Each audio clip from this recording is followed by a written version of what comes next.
Len Books. It is our second year here. Congratulations to everybody who made it 2 years in a row. Again, these two things that I'm holding here, there should be in your welcome bag, and it's basically a digital business card. And thank you to our friends at Win Local. And if you haven't got one, let me know, we'll hook you up. And yeah, it's a free share card basically. And you go ahead, activate your account, and then it makes it easier for you to collect all this information from what could be your next business partner or your next, collaborator, etc. Again, I'm Len Books. I'm here. I love being here, and I love everybody who's here today. In the tech world, I represent radio, I represent media, I represent anything that deals with making noise. I'm over at iHeartRadio and also at Apple Music. And now, coming to the stage, owning our narrative. This is what we're calling this panel. And you have to find your voice. Also, we move on, and we have a great panel. I saw last year, because I didn't believe that technology and writing go hand in hand. And killed me. I sat in the middle of the bus, so don't judge me, all right?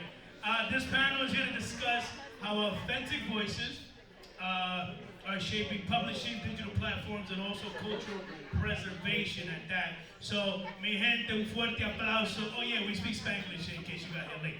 Un fuerte aplauso for Angy Abreu, also Lisbel Ortiz y Luz Maria Mack, Dominican Writers Collective. Y'all, welcome to the stage.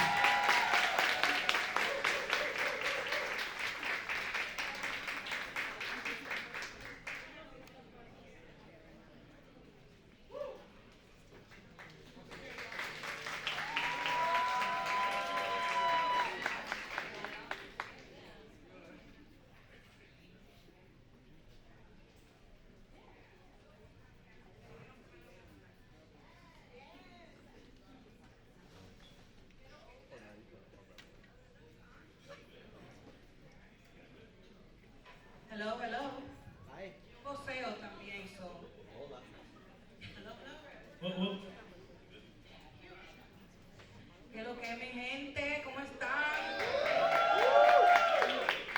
I always like to know how many of you follow us and how many of you are readers, so please lift your hands up if you read Dominican books. That's not enough. We gotta change that. So, changing that means that you're going to grab a free book from us. We will give you free books in the back. And we have bookmarks and we have information on our writers retreat, so please find us after the panel, okay?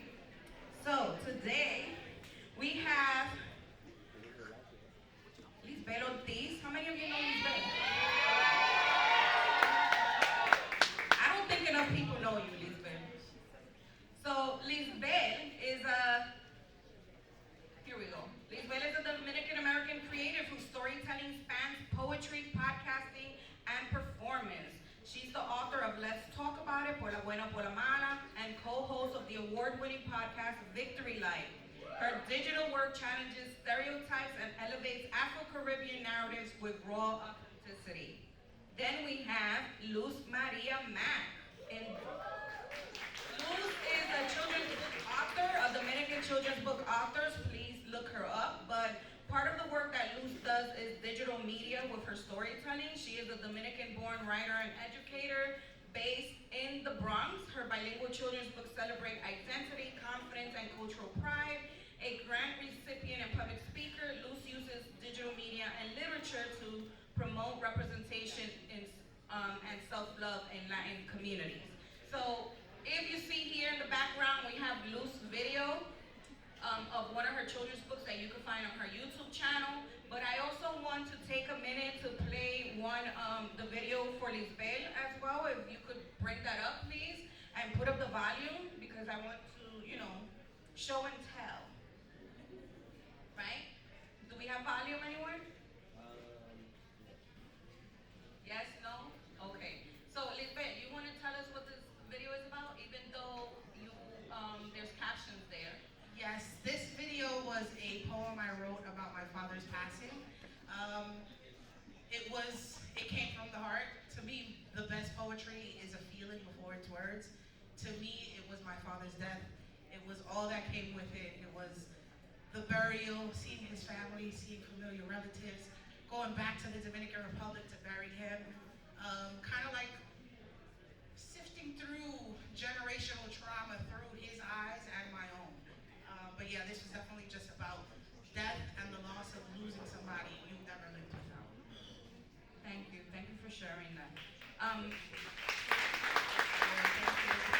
So my parents are still alive, but when I watch that video, it makes me, I can relate to it. Even if you lost a grandparent, an aunt, anyone that's close to you, that video can resonate with any of us. And it's just seeing our Dominicanidad on the video, right? You show a lot of fula, Yes. right? Yes, and your parents' home that your grandfather built for you guys, right? So that makes me feel like I'm I'm part of your family, Yeah. right? So I'm pretty sure when you guys also see these videos, it makes you want to cry. It just does things to you, right? So one of the things that I want to start asking you about is, in a world where Latinos are often spoken about instead of spoken to, what was the moment you realized that stories like these had to be told by us? Honestly, I'm gonna say spending time with my grandparents. Spending time with my grandparents and seeing how many of our stories were absolutely insane. Like, yes, you have a nurturing grandmother, but have you ever sat down and asked her what her life was like when she was 15, when she was 16? I start to think about how important my story was and how I had the privilege to even tell it. And then I think about their stories and I'm like, they didn't have the opportunity to tell these stories, so I should do it for them. And that's a privilege that we all have by these sacrifices that they have gone through and the things they've done. What about you, Luz? And as you answer this question, also let us know, why do these stories need to be told? So I'm very grateful to be in this panel. I think like one of the most important things I want everyone to know, whether you've seen my work or anyone else's work, just be in the room, ask people what they do, celebrate what they're doing, and see how you could be a part of it. Lisbel, like you brought us home when we saw your story about grieving the death of your grandfather. Like I felt like I was grieving with you. So the story not only brought me in, but it also made me think about my own home journey. When I started writing children's books and I started telling my stories, I thought about how many times I had no idea I could do this because no one told me you could do this.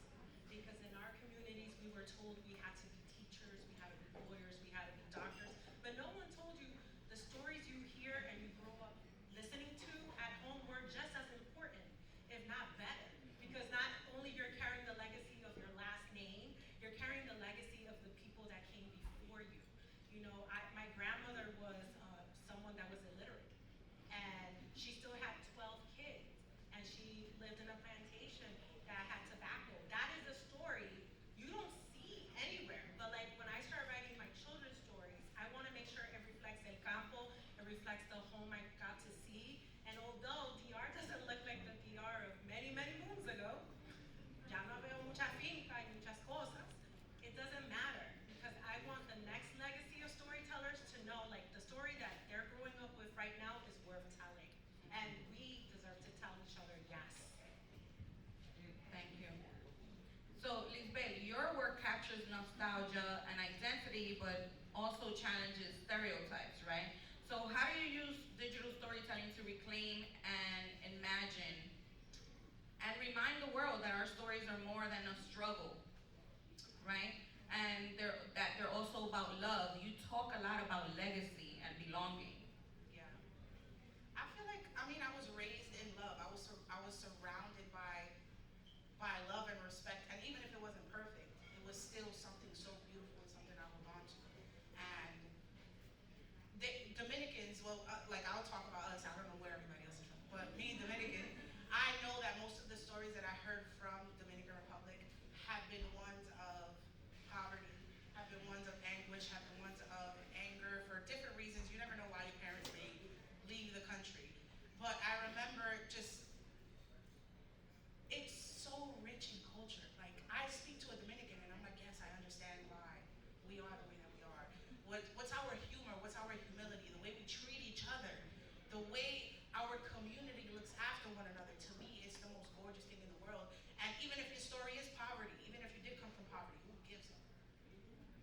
where we come from. You gotta be proud of wherever it is. And if you have a story of a family who came from money, that's okay too. It's just about you telling your story. We're Dominican, and our stories matter. It doesn't matter what kind it is. If it's personal to you and you still feel like, man, nobody's gonna relate to that, that's even more of a reason for you to write that story. Because somebody's in their crib like, nobody's gonna relate to me. And then they read your work and they're like, oh wait, we exist. Estamos aquí. Thank you.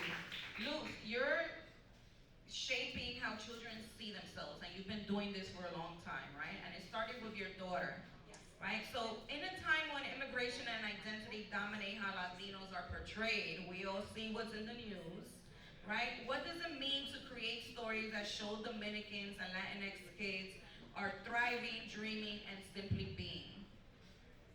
Well, it means the world to me because when I started writing stories, it was for my daughter Chloe when she was 3. She wanted to be blonde and straighten her curls because she didn't see herself. But to me, when I try to show Chloe what it was to be Dominican in Dominican Republic and growing up, I'm like, you see, there's beauty there, but there's also beauty within you because you're part of this. It's like you're the two stars colliding of being Black and Dominican. So you have to accept not only your culture, but look at yourself through these eyes. So I made these books possible because of my daughter. Little did I know, like, me creating these books was also going to speak to other kids. So to me, it's a joy when I go into the classrooms and the kids go like, oh my gosh, la maestra que escribe de plátano. I'm not a teacher. I am not a teacher, pero somehow everyone knows plátano and they know my glue and they love it. Again, when I wrote the stories, I think like the thing that was more like telling for me was that I know I grew up in a time when the scholastic people came to the room and they gave you that little paper, and I would go to to my mom, Mommy, yo quiero este libro. She's like $4.99, $3.99, $2.99. Ay, el plátano, el huevo, ay, agarró. ¿Tú no vas?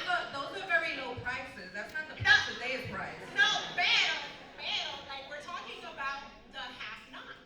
We didn't have that. And it's so interesting to me because I grew up in Washington Heights. I grew up in a place where everyone's like, oh no, but you were still good. No, we couldn't afford books. Books are still a luxury in many communities. So I animated these so they could be shared with others. Because to me, my vision is not for it to be just for the person who could afford a book. It's for the person who wants to read and know each other and get to know our culture. Because although I highlight Dominican and Black culture, everyone is still welcome to the park. Because that's what Dominican culture does. That's right.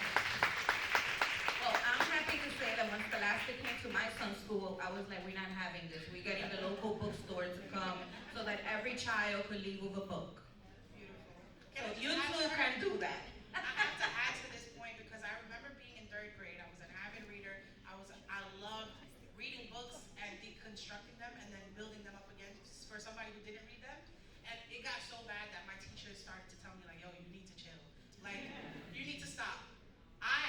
They were bringing an author for the first time, and this is how the mind works. This is just how the U.S. system frames your mind. In my mind, she was a white lady with blue eyes, blonde hair. When I tell you, a Puerto Rican woman walked through that door with the longest flowing black hair, and I'm like, hold on. I was like, wait, we could write stories too? Like, I feel like that moment changed my life. So what you're doing, que Dios te me bendiga.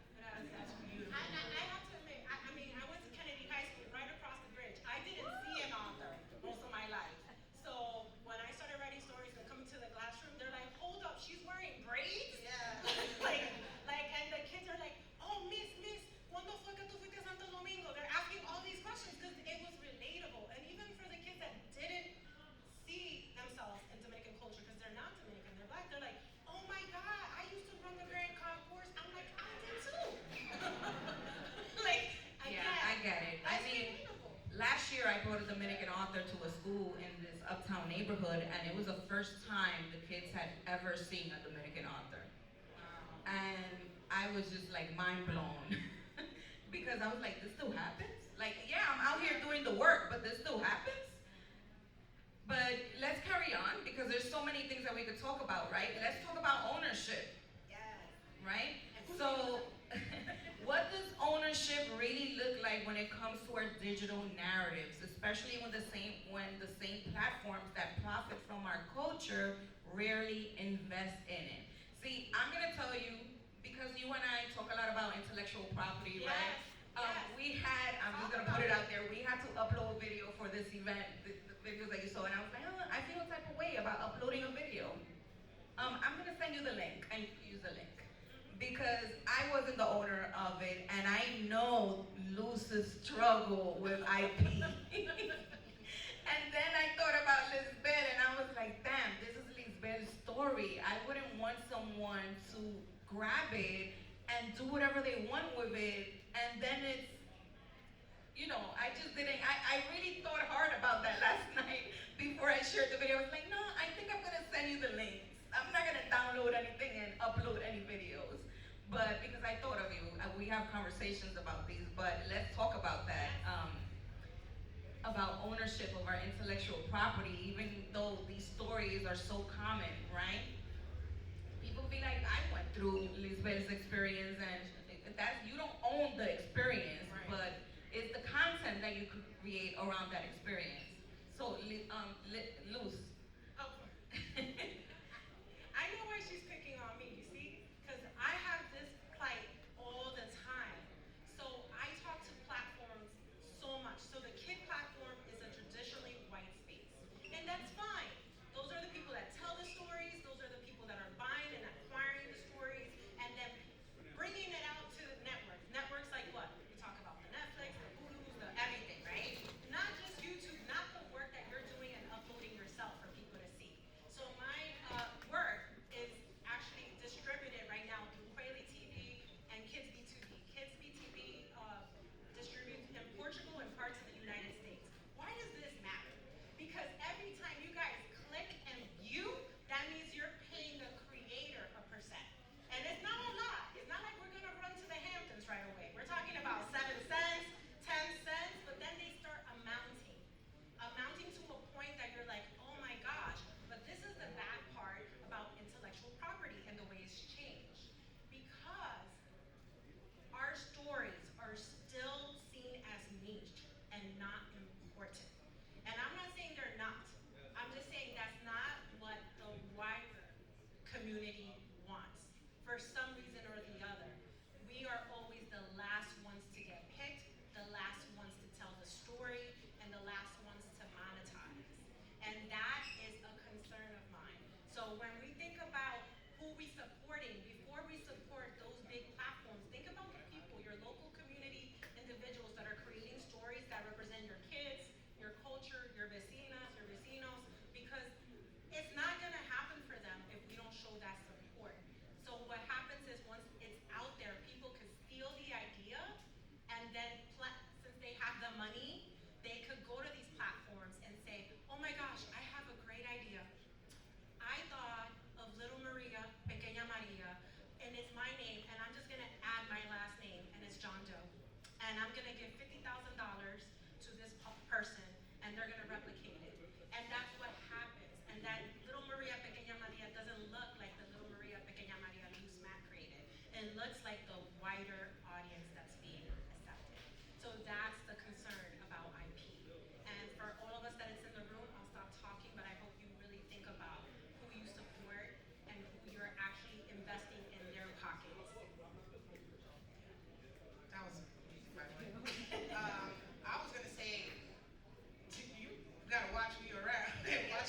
watch what you say around who you are around. Because again, Christopher Columbus said we were nice people, but we would make good slaves. So just because somebody's in your ear telling you good things does not mean that it's actually good. So you need to walk into these rooms knowing what you bring to the table and what you're gonna stay with. Like you gotta walk into these rooms knowing that you're bringing the creativity, that you're bringing the art, what these people really need. And you have to be very protective of that because we live in a society that thrives on your ignorance, on you not knowing. You can walk into a room, I'll never forget this story my mother told me. There's these fun signs, you know the little, they're like full of air and they just go wherever the wind takes them. Somebody came up with this concept and they were making money, and then an American reached out to them and was like, hey, can you help us figure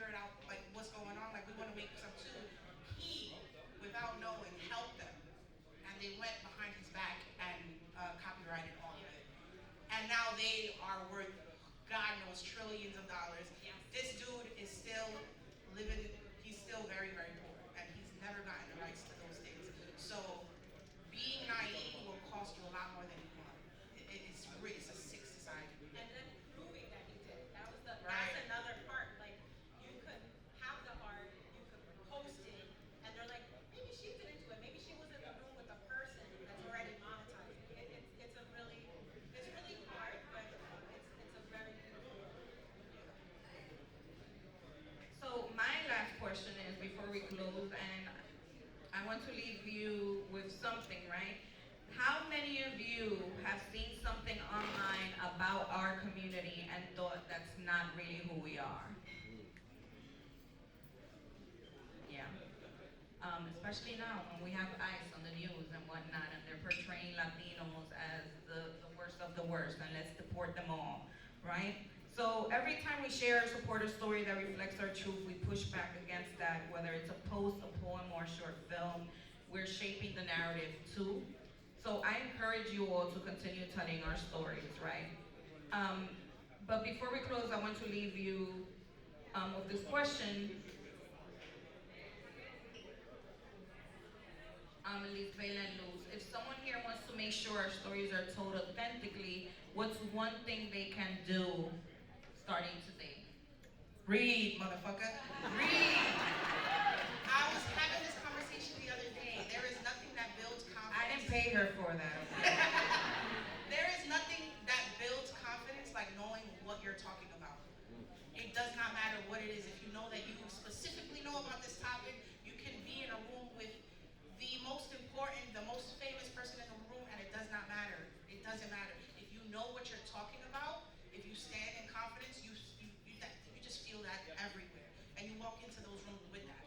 To me, the most important thing in the world is having that confidence. And again, you have that when you know what you're talking about, when you know what you're doing.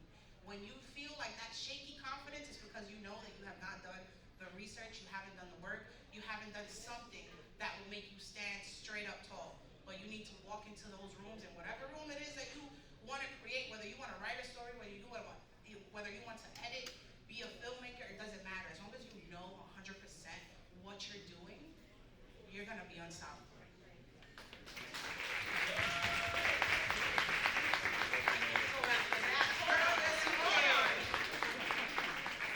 I was just gonna say, one of the hardest things to do if you want to do this and try to go serious about it is look at yourself in the mirror, say, I am an author. Say it 3 times, and then after you repeat it, do it every night after that. And half of your struggle is gonna be convincing yourself you could go after this. Once you go after this, you're unstoppable. And God bless you guys. And not just authors, right? But any field that we want to go into, right? So in a time when identity and even language are politicized, we remind the world that we're not just statistics, we are also stories alive and evolving, right? So we look at Bad Bunny. He didn't wait for permission to be himself. He didn't change his accent. He didn't change his slang or his rhythm. Certainly didn't change the way he speaks. He goes on these platforms and he'll speak Spanish to you, whether you understand it or not, right? So he made the world come to him on his terms through his music, visuals, and activism. He tells the story of Puerto Rico, of working class, of love, queerness, resistance, and pride, with a global language that sounds like home to many of us. And that's what it means to own our story, right? And that's something every one of us, whether we're writers, teachers, parents, or simply people posting on our feeds, supporting our storytellers, sharing their work, correcting the stereotypes, teaching our kids that they don't shrink when their voice should be heard, because every time we speak in our own voice, like Bad Bunny, like Luz, like Lisbel, like each of you, we make it harder for anyone else to erase us.